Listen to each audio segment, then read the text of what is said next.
श्री हरिवंश, श्री राधा वल्लभ, श्री हरिवंश। आखिर हम अनेक जन्मों से क्यों दुर्गति को प्राप्त हो रहे हैं, आज इस विषय पर चर्चा की जाएगी। ओम अज्ञानतिमिरान्धस्य ज्ञानांजना शलाकया चक्षुरुन्मीलितं येन तस्मै श्री गुरुवे नमः। अनेक जन्म हमारे हो चुके हैं। हम कपड़ों की तरह अपने शरीर को बदल रहे हैं।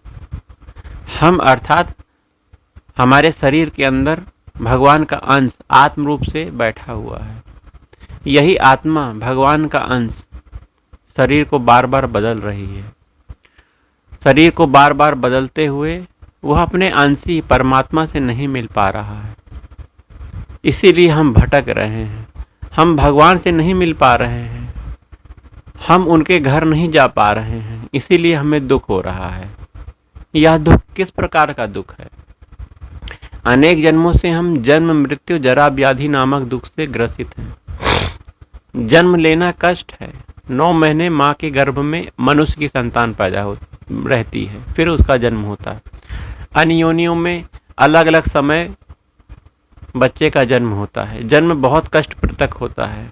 पेट में रहना बहुत कष्ट होता है। माँ के पेट में रहना, मलमूत्र के चारों ओर बच्चा घिरा रहता है, बहुत कष्ट होता है। मृत्यु भी बहुत कष्ट है। जरा, बुढ़ापा कष्ट है। व्याधि, बीमारियां कष्ट है। जो भी प्राणी, जीव जंतु इस संसार में जन्म लेता है, उसे इस प्रकार के दैहिक भौतिक ताप सताते रहते हैं। उसकी दुर्गति होती रहती है। किसी भी जन्म योनि में उसका कल्याण नहीं है। केवल मात्र मनुष्य योनि में ही उसका कल्याण निहित है, परम कल्याण निहित है। क्योंकि इस मनुष्य देह को प्राप्त करके वह सत्संग, भजन कर सकता है, भगवान की प्राप्ति की तरफ बढ़ सकता है और भगवान को प्राप्त भी कर सकता है। दुर्लभ मानुष देह कहा गया है। अनंत जन्म हो चुके हैं, मनुष्य देह हमने प्राप्त किया। कभी राजा हुए, कभी हम भिखारी बने, कभी साधारण मनुष्य बने। इस सभी जन्मों में हमने अपने मन के अनुसार अपने आप को चलाया है। मन को अपना गुलाम नहीं बनाया है। मन को भगवान के चरणों में पंगु नहीं किया है। यही दुर्गति का कारण है। मन आपको दुर्गति की तरफ लेकर जा रहा है। मन संसार में लगा हुआ है। संसार के भोगों को प्राप्त करने, उसे भोग करने की ही चाह कर रहा है। मन की कोई अलग सत्ता नहीं है। मन बुद्धि का साथ लेकर और अपने आपकी ज्ञानेंद्रिय, कर्मेंद्रियों का भी साथ लेकर उस क्रिया का पूरा करता है। अर्थात आपको रसगुल्ला खाने का आपके मन में प्रेरणा हुई, मन में आया कि चलो रसगुल्ला खाया जाए। बुद्धि ने भी साथ दिया और आपके कदम चल दिए और आपने कुछ धन खर्च करके रसगुल्ले को मुंह से खा लिया। ये आपका एक कर्म बन गया, जो कि मन के द्वारा स्फूर्णा हुई, मन में स्फूर्णा हुई और ये क्रिया हो गई। मन की अलग कोई सत्ता नहीं है। आप ही के हाथ, पैर, मुंह, ये सब मन की क्रियाओं का सपोर्ट करते हैं, मन के भावों को सपोर्ट करते हैं। यही मन भगवान के चरणों में यदि लग गया तो इस मन के लगने से आपका मुंह भगवान के नाम का भजन करेगा, नाम जाप करेगा, कथा सुनेगा, कान आपकी कथा सुनेगी, भजन सुनेगी, कीर्तन करेगा मुंह आपका, आंखें भगवान के दर्शन करेंगी, पैर भगवान के धाम की तरफ जाएंगी, मंदिर की तरफ जाएंगी, भगवान की परिक्रमा होगी।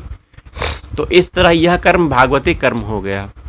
सदगति कही जाती है, आध्यात्मिक उन्नति कही जाती है। इस क्रिया को भगवान का भजन कहा जाता है। इस क्रिया में बहुत ही आनंद है, सुख है, क्योंकि यह भागवतिक है। सांसारिक क्रिया में सुख मिलेगा, भरपूर मीठा सुख मिलेगा, जो कि मीठा विष है। विष है लेकिन मीठा बहुत है। खाने में अच्छा लगेगा लेकिन इसका प्रभाव विष के तुल्य है। संसार के भोग, संसार का कोई भी भोग आप देख लो, कोई बड़े से बड़ा पद प्रतिष्ठा प्राप्त करने के बाद भी आपको दुख ही प्राप्त होगा। आप देख लो, प्रधानमंत्री पद को भी देख लो, मुख्यमंत्री पद को भी देख लो, है बहुत बड़ा पद, बहुत बड़ा सम्मान, लेकिन कितना कष्ट है विचार करो। कितना दिमाग लगाना पड़ता है, कितना कार्य करना पड़ता है। लोग इस पद प्राप्ति के लिए कितने मरे जा रहे हैं। वास्तविक आनंद भगवान के चरणों में है, शांति है, परम शांति है। यहाँ इस कर्म को, सांसारिक कर्मों को न करने की बात नहीं की जा रही है। आप गीता का अध्ययन करिए, गीता में भगवान ने साफ कहा है सभी कर्मों को करो आप जो शास्त्र सम्मत हैं।